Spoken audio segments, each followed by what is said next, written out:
اختيارات مدام اماني بتعكس حنين غريب للنظام القديم على عكس اختياراتها زمان، مش زمان قوي.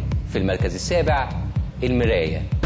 جواك سؤال تصرخ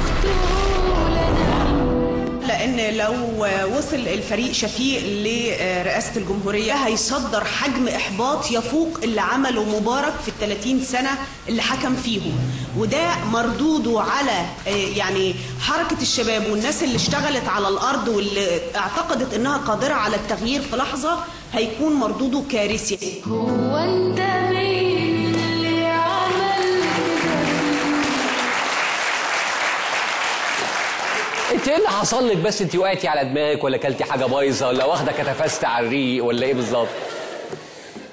كمان انت قاعده في محل كشري ولا انت قاعده فين؟ ايه اللي وراك ده؟ المنيو ده ولا اسم المحل ده؟ يسقط حكم العسكر. وحش المحل ده، ما تروحوش تاني. لا لا لا لا